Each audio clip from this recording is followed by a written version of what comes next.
Assalamualaikum warahmatullahi wabarakatuh.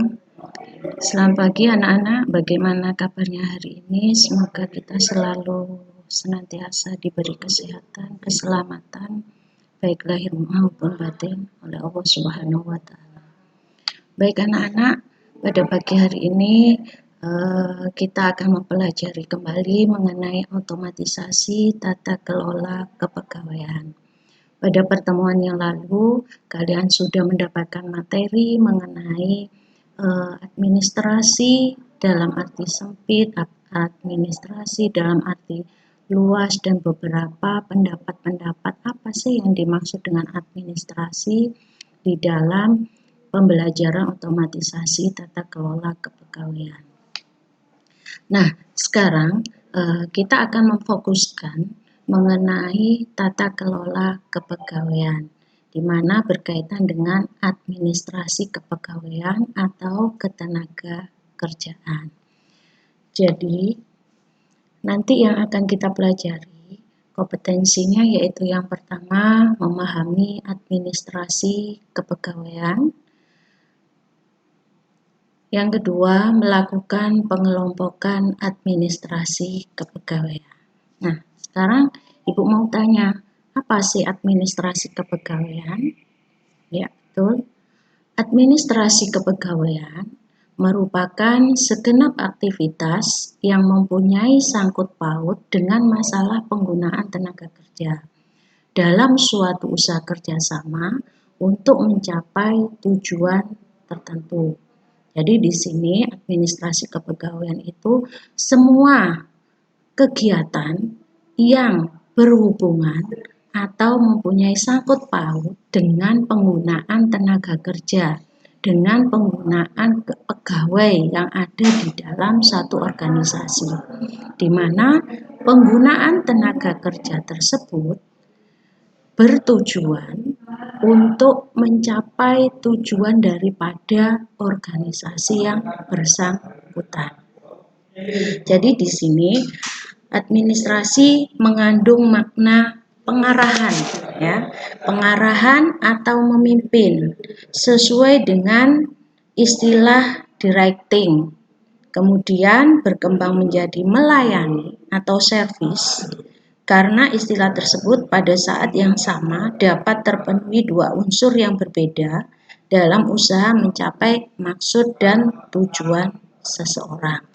Nah, itu definisi administrasi kepegawaian. Jadi, dalam sebuah perusahaan, organisasi, atau instansi, itu hal yang paling vital adalah di kepegawaiannya. Karena semua bisa berjalan dengan baik apabila administrasi kepegawaiannya itu juga diatur secara sistematis dan baik pula. Oke. Nah, sekarang di dalam administrasi kepegawaian itu mempunyai beberapa prinsip, ya, mulai mempunyai beberapa prinsip yang harus diterapkan. Yang pertama adalah the right man on the right place. Di mana the right man on the right place itu adalah menempatkan seseorang atau menempatkan seorang pegawai di posisi yang sesuai dengan kemampuannya, keahliannya, keterampilannya, maupun pengalamannya. Dan juga harus ditunjang dengan pendidikan yang dimiliki oleh orang tersebut. Tujuannya apa? Agar dia bisa bekerja secara maksimal. Karena apa? Dia sudah memperoleh atau mempunyai bekal pendidikan pengalaman yang sesuai dengan tempat di mana dia bekerja. Ya, karena apa? Terkadang orang kalau bekerja tidak sesuai dengan pendidikan atau kemampuannya, maka mereka bekerjanya ogah-ogahan, males-malesan, sehingga tidak mencapai hasil yang maksimal.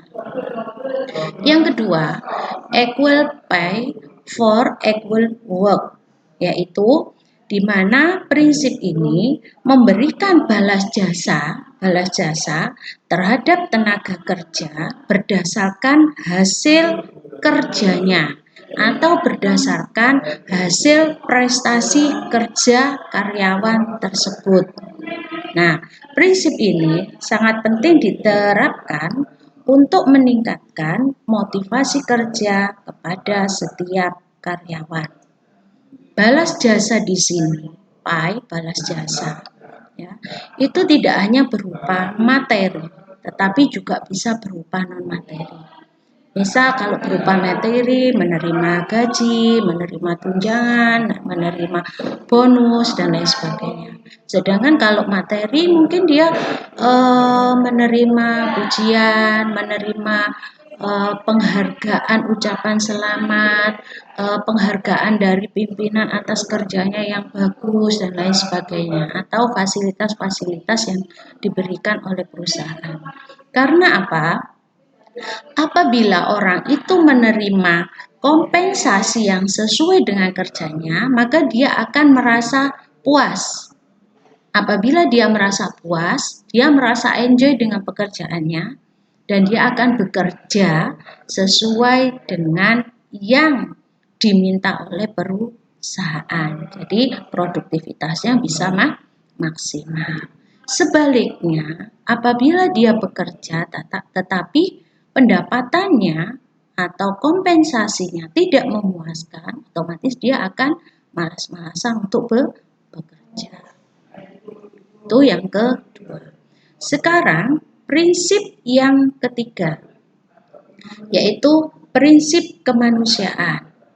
Prinsip kemanusiaan ini memiliki makna menempatkan posisi manusia, dalam hal ini tenaga kerja, sebagai unsur pekerja yang mempunyai persamaan harga diri, kemauan, keinginan, dan cita-cita. Jadi di sini kita memperlakukan manusia itu sebagaimana sesuai dengan kemampuannya, ya. Jadi misalkan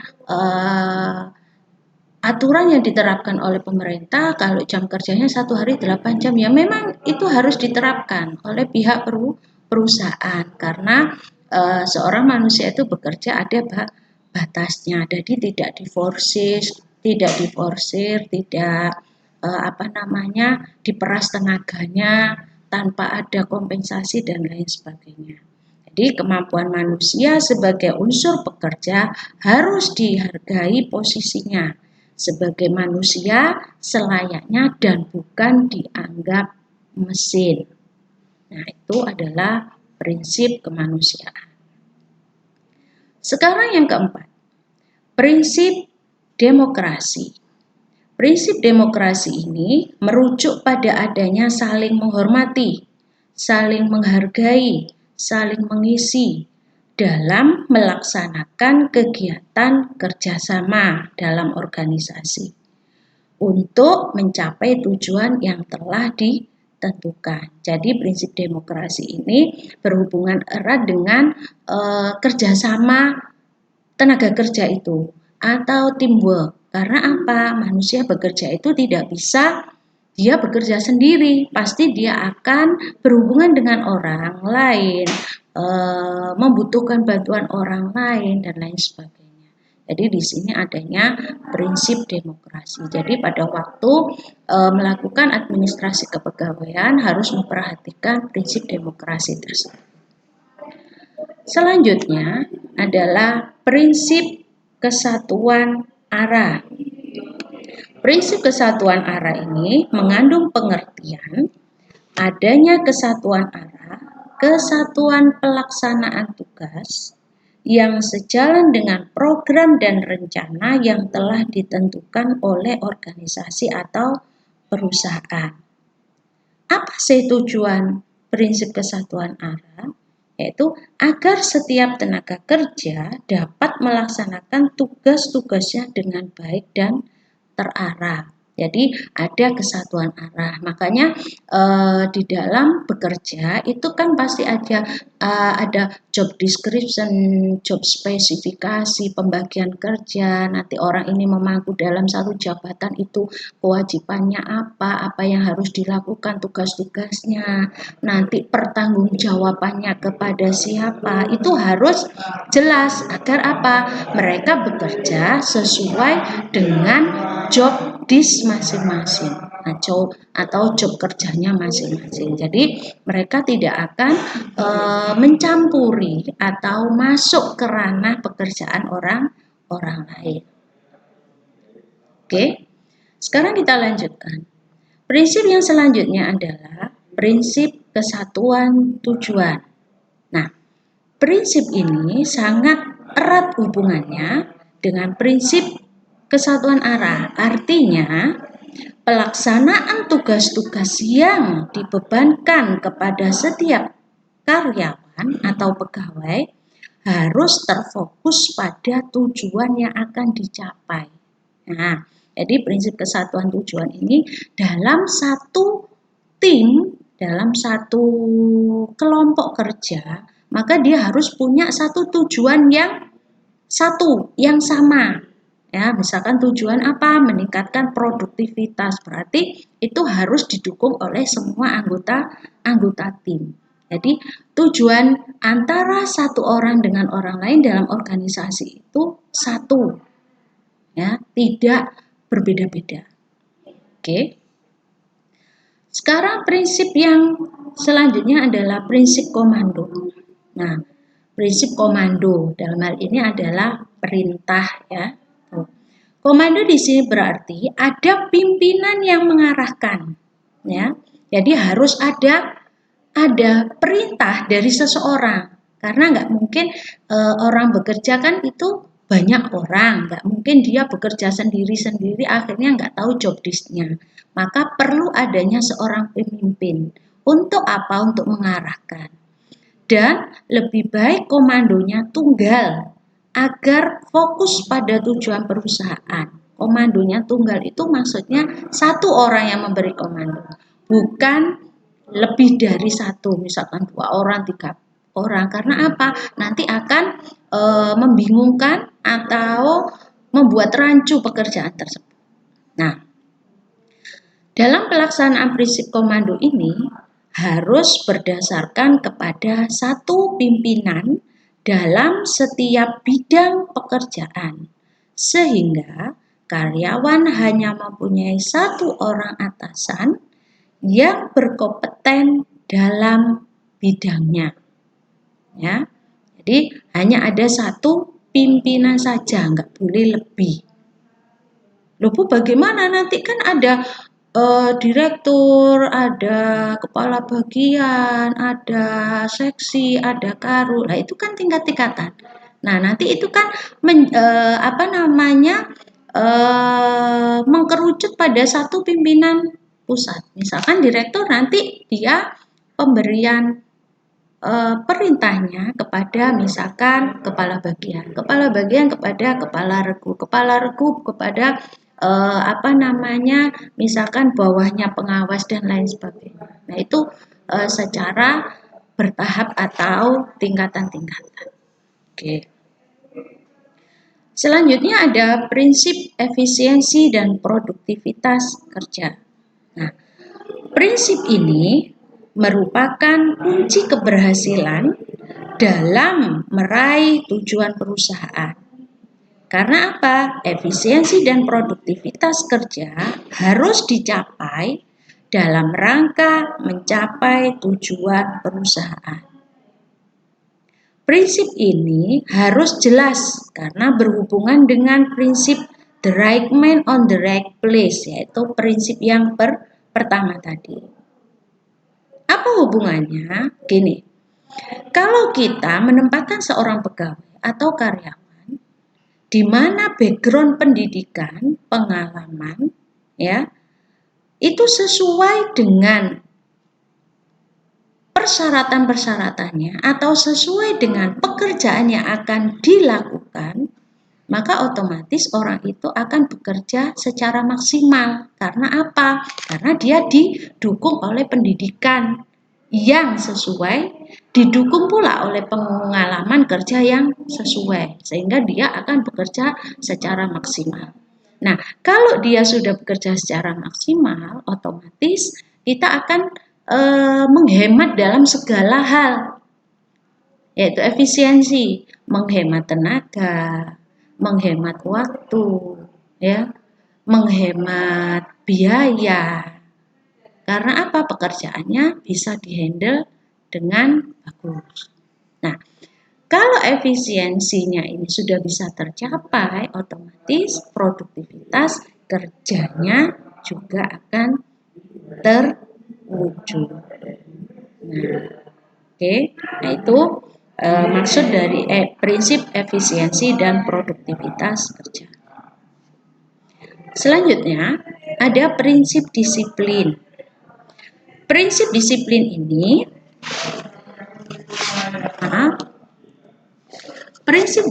ini, perlu ditanamkan dan ditingkatkan pada setiap diri karyawan. Kedisiplinan tenaga kerja dalam melaksanakan tugas yang diberikan sangat menentukan efisiensi dan produktivitas kerja dari karyawan tersebut.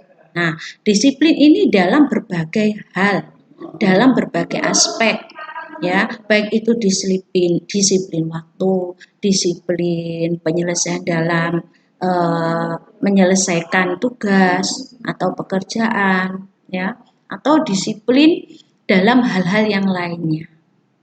Itu kalau karyawannya disiplin atau pegawainya disiplin, otomatis nanti hubungannya juga dengan efisiensi dan produktivitas kerja. Oke. Yang terakhir adalah prinsip wewenang dan tanggung jawab. Prinsip wewenang dan tanggung jawab ini berhubungan erat dengan prinsip komando, prinsip perintah tadi. Prinsip ini mengandung pengertian adanya kejelasan dari wewenang dan tanggung jawab setiap karyawan pada jenis pekerjaannya. Nah, wewenang dan tanggung jawab ini merupakan batasan bagi karyawan dalam melaksanakan tugas-tugasnya di perusahaan. Jadi, ini hubungannya dengan prinsip komando. Komando itu kan perintah. Jadi, contohnya seperti ini. Kalau pimpinan memberikan perintah kepada A, memberikan perintah untuk mengerjakan sesuatu, mengerjakan satu pekerjaan. Nantinya apabila pekerjaan itu selesai, ya. Nah, pegawai A ini punya wewenang untuk apa? Untuk mengerjakannya. Karena dasarnya apa? Perintah tadi. Nah, nanti hasil kerjanya akan diserahkan, akan dilaporkan kepada pimpinan yang menyuruhnya tadi. Itu namanya pertanggungjawaban, ya. Jadi di dalam bekerja itu pasti ada komando, ada wewenangnya, dan juga ada pertanggungjawabannya. Nah, itu penjelasan mengenai prinsip-prinsip di dalam administrasi kepegawaian. Oke, sekarang kita lanjut untuk slide yang selanjutnya. Nah, di dalam administrasi kepegawaian ini juga ada fungsi-fungsi yang dilaksanakan. Ya, di sini dalam administrasi kepegawaian itu melakukan dua fungsi pokok, yaitu fungsi manajerial dan fungsi operatif atau teknis. Fungsi manajerial. Fungsi manajerial berkaitan dengan pekerjaan pikiran atau menggunakan pikiran mental, meliputi perencanaan, pengorganisasian, pengarahan, dan pengendalian pegawai. Jadi di sini di dalam fungsi manajerial itu kerja otak 80%, kerja fisik 20%. Karena apa? Berkaitan dengan perencanaan-perencanaan, penetapan kebijakan-kebijakan di dalam satu perusahaan. Itu masuk ke dalam fungsi manajerial. Jadi di sini pimpinan itu berpikir bagaimana planningnya, perencanaan kita. Kita punya satu perusahaan, bagaimana kita mendapatkan pegawai yang bagus, pegawai yang giat, pegawai yang semangat dan lain sebagainya, yang produktivitasnya tinggi.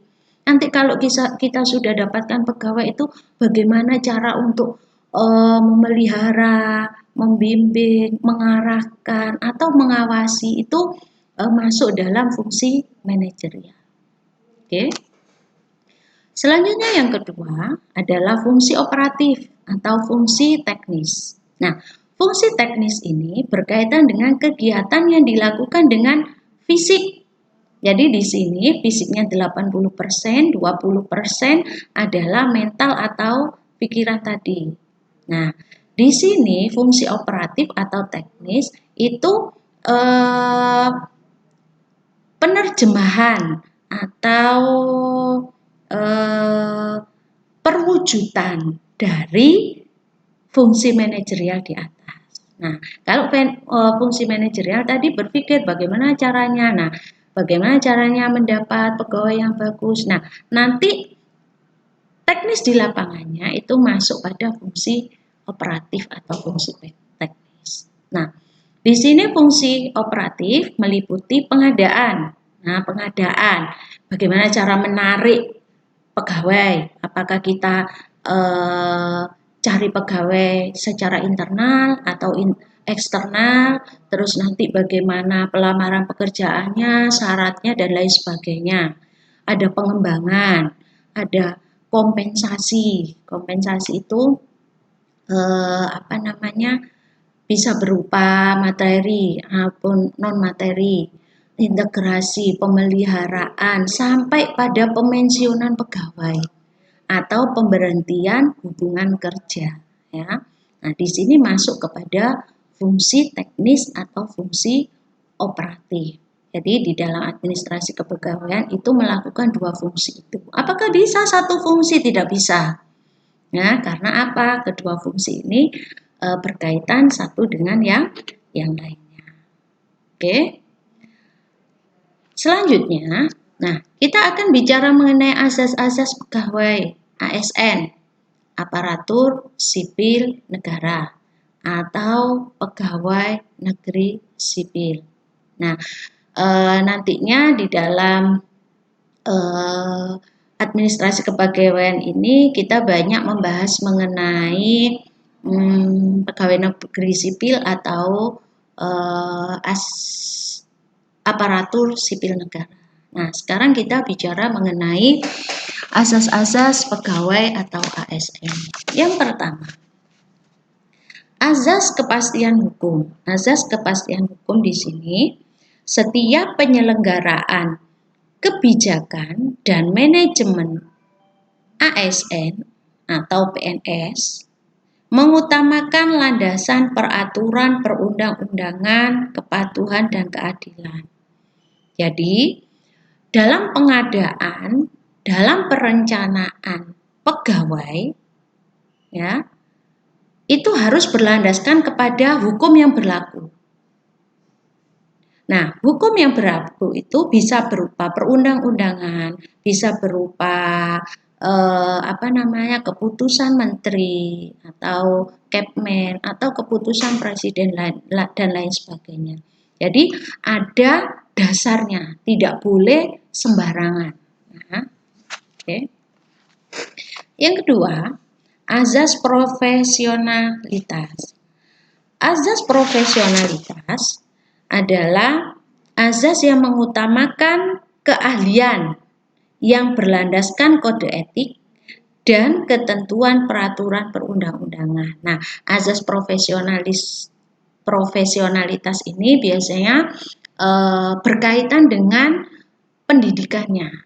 Ya, misalkan kalau memang dia lulusan dokter, ya nantinya dia bekerja sebagai dokter, itu sesuai atau linier dengan pendidikannya. Terus yang kedua ada azas proporsionalitas adalah azas yang mengutamakan keseimbangan antara hak dan kewajiban pegawai ASN atau aparatur sipil negara. Jadi proporsional atau seimbang. Seimbang antara apa? Antara hak dan kewajiban. Karena seorang pegawai itu dalam melaksanakan pekerjaan itu dia terikat antara dua hal ini, antara haknya, hak yang harus dia terima, hal-hal yang harus dia terima, dan juga kewajiban, hal-hal yang harus dia lakukan sesuai dengan job kerja masing-masing. Jadi seimbang, tidak boleh hanya menuntut hak tapi melalaikan kewajiban atau sebaliknya. Selanjutnya, azas keterpaduan. Azas keterpaduan adalah pengelolaan pegawai ASN, aparatur sipil negara, didasarkan pada suatu sistem pengelolaan yang terpadu secara nasional. Jadi terintegritas atau terhubung antara satu dengan yang lainnya. Selanjutnya, azas delegasi. Azas delegasi itu azas yang sebagian kewenangan pengelolaan pegawai ASN dapat didelegasikan atau dilimpahkan pelaksanaannya kepada kementerian, lembaga pemerintah non-kementerian, atau ke pemerintah daerah. Dari ada pendelegasian, apakah itu tugas, apakah itu tanggung jawab. Nah, selanjutnya ada azas netralitas. Nah, setiap pegawai ASN atau PNS tidak boleh berpihak kepada segala bentuk pengaruh manapun dan tidak memihak kepada kepentingan siapapun. Ya, jadi di sini dia harus netral. Contohnya misalkan dalam pemilu. Nah, kan di sini seorang PNS atau ASN itu kan juga punya hak pilih. Tetapi dia tidak boleh berpihak pada salah satu partai politik.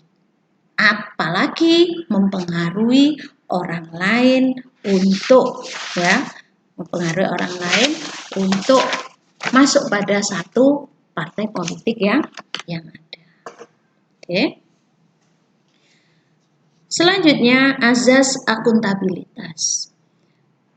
Azas akuntabilitas bahwa setiap kegiatan dan hasil akhir dari kegiatan pegawai ASN atau PNS harus dapat dipertanggungjawabkan kepada masyarakat sesuai dengan ketentuan peraturan perundang-undangan. Jadi akuntabilitas itu pertanggungjawabannya itu bisa dipercaya, atau setiap tugas yang dilakukan itu ada pertanggungjawabannya, ada pelaporannya, dan sehingga apa, orang lain bisa melihat kinerja dari pegawai ASN atau PNS tersebut. Selanjutnya azas efektif dan efisien. Penyelenggaraan manajemen ASN atau PNS harus sesuai target atau tujuan serta tepat waktu sesuai dengan perencanaan yang ditetapkan. Itu efektif dan efisien, tepat sasaran, tepat guna, itu masuk ke azas tersebut. Selanjutnya azas keterbukaan. Azas keterbukaan ini penyelenggaraan manajemen ASN bersifat terbuka untuk publik. Jadi tidak ada yang dirahasiakan, masyarakat luas itu bisa mengetahui, bisa mengaksesnya atau mudah mengaksesnya karena tidak ada yang disembunyikan. Karena apa? ASN atau PNS itu kan adalah pelayan masyarakat. Jadi apabila masyarakat membutuhkan satu informasi, satu kepentingan, maka mereka harus bisa melayani dengan baik.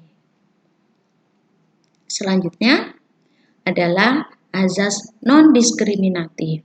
Nah, azas non-diskriminatif ini maksudnya dalam penyelenggaraan manajemen ASN, ya, kepala atau pimpinan tidak membedakan perlakuan berdasarkan gender, suku, agama, ras maupun golongan. Jadi bersikap adil, tidak pilih kasih, tidak memihak, itu namanya non diskriminatif. Ya, jadi semua masyarakat itu punya hak yang sama, ya. Tuh. Jadi tidak membeda-bedakan satu dengan yang lainnya. Selanjutnya azas persatuan dan kesatuan. Dalam azas ini, pegawai ASN sebagai perekat negara Kesatuan Republik Indonesia. Jadi dia sebagai pemersatu, ya, dalam NKRI. Yang selanjutnya adalah azas keadilan dan kesetaraan. Azas keadilan dan kesetaraan yaitu pengaturan penyelenggaraan ASN harus mencerminkan rasa keadilan, rasa yang sama untuk memperoleh kesempatan, fungsi, dan peran sebagai pegawai ASN atau aparatur sipil negara. Yang terakhir adalah azas kesejahteraan, di mana penyelenggaraan ASN diarahkan untuk mewujudkan peningkatan kualitas hidup pegawai ASN. Jadi untuk azas-azas pegawai ASN yang terakhir adalah kesejahteraan. Meskipun dia sebagai pelayan masyarakat, sebagai aparatur negara, tetap mereka juga harus diperhatikan kesejahteraannya, baik kebutuhan fisik maupun kebutuhan non fisiknya. Nah, anak-anak, itu adalah penjelasan mengenai azas-azas di dalam pegawai negeri sipil. Nah, materi untuk pertemuan kali ini saya rasa cukup itu dulu. Nanti kita akan menyambung untuk pertemuan-pertemuan selanjutnya dengan materi-materi yang lebih lanjut. Apabila nanti ada penjelasan saya yang kurang jelas, yang kurang dipahami atau dimengerti, tolong nanti segera untuk ditanyakan agar kalian lebih mudah dalam mempelajarinya. Baiklah, sekian untuk pembelajaran hari ini. Saya akhiri. Wassalamualaikum warahmatullahi wabarakatuh.